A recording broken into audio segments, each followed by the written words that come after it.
तो coming days के लिए हम निफ्टी के लेवल देख लेते हैं। तो उसके लिए हमें क्या करना है, एक फिब लेवल ड्रॉ करना है स्विंग हाई से स्विंग लो तक। हमें क्लियरली दिख रहा है कि मार्केट ने 0.6 से और रिजेक्शन लिया है, और कमिंग जो ये पास्ट वीक था उसके अंदर 0.5 से रिजेक्शन लेके नीचे की तरफ एक डाउन मूव दिया है, काफ़ी अच्छा डाउन मूव दिया है। तो अब हमें फिब के लेवल ध्यान रखने हैं, और ये हमें डेली चार्ट पे जो फिब के लेवल मिले अब हम उन्हें इंट्राडे में कैसे प्ले करना है। तो डेली पे एक ये ट्रेंड लाइन भी बनी है मार्केट में, अगर ऐसे देखेंगे तो इसे ड्रॉ कर लेंगे और फिर जाएंगे 15 मिनट्स के चार्ट्स पे। अब हमें ये देखना है कि मंडे को मार्केट का प्राइस कैसे रिएक्ट करता है। अगर तो मार्केट इस लेवल से रिजेक्शन देता है तो हमारा फर्स्ट टारगेट हो जाएगा ये ट्रेंड लाइन, और उसके बाद हमारा सेकंड टारगेट आएगा 23,300 और 23,100, जो कि नेक्स्ट लेवल होगा इसका फिब का।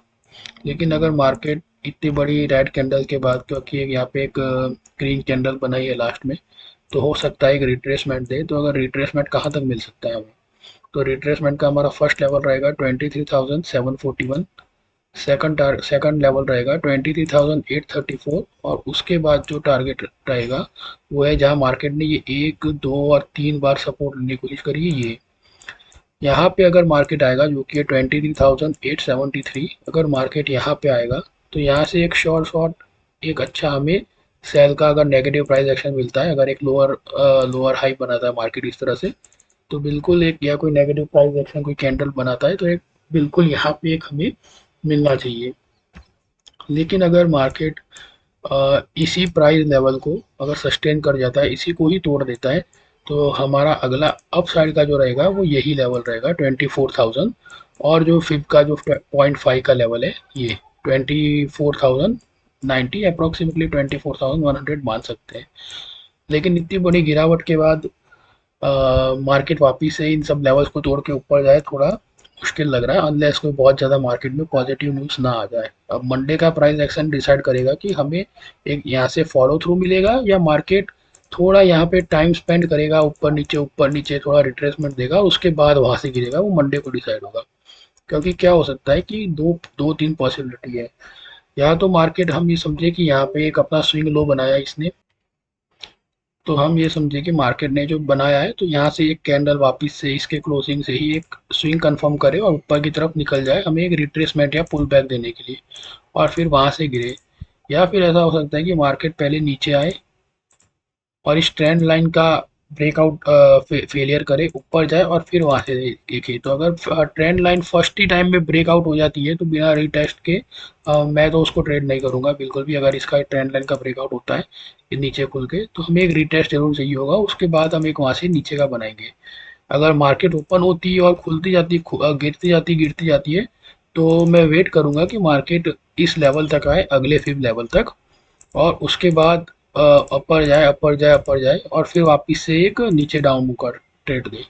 क्योंकि है क्या ना, अगर हम मार्केट का नैरेटिव देखेंगे या मार्केट की चाल जो देसी भाषा में बोलते हैं, अगर आप देखेंगे यहाँ से, तो ये जो हमने फिब डाली है, तो मार्केट कभी भी एकदम हमें स्ट्रेट लाइन में फॉल करती हुई नहीं दिखी है। यहाँ से आप देखें ऊपर गई है,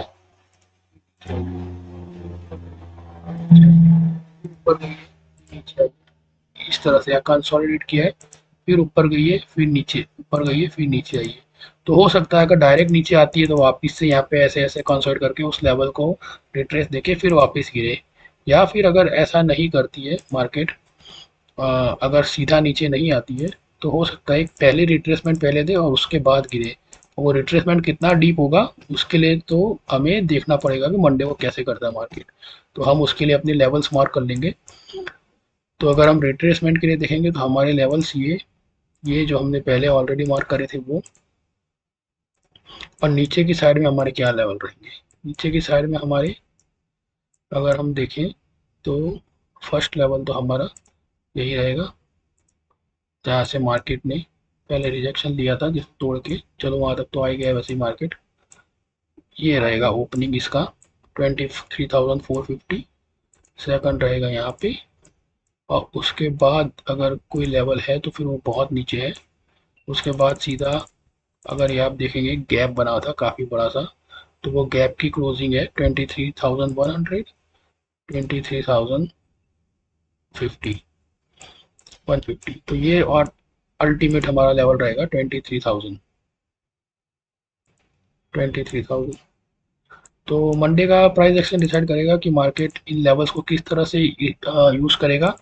या तो एज अ सपोर्ट यूज़ करके अपर के लिए टारगेट कर सकता है, या ऊपर से रेजिस्टेंस खा के नीचे के टारगेट कर सकता है। लेकिन हाँ, इतनी बात है कि इसके इन मिडल में अगर ऐसे टाइम पास करेगा तो वो एक ट्रेड लेने हमारे लिए सही नहीं होगा। अगर इन लेवल्स के बीच में अगर मार्केट कंसोलिडेट करता रहेगा, साइडवेज हो जाएगा, अनलेस वो इंट्राडे में कोई नई लेवल नहीं बनाता, तब फिर उसका देखा जाएगा। लेकिन मंडे का प्राइस एक्शन डिसाइड करेगा कि मार्केट नेक्स्ट वीक कैसे कामकाज करेगा। तो हम अपने चार्ट पे इस लेवल को मार्क रखेंगे, और हमारा जो फिब लेवल है, अल्टीमेट जो है, जो हमें बड़े बड़े लेवल्स निकाल के दे रहा है, उसको मार्क रखेंगे। इसका हमारा हाई है 22,000, सॉरी हाई है 26,000,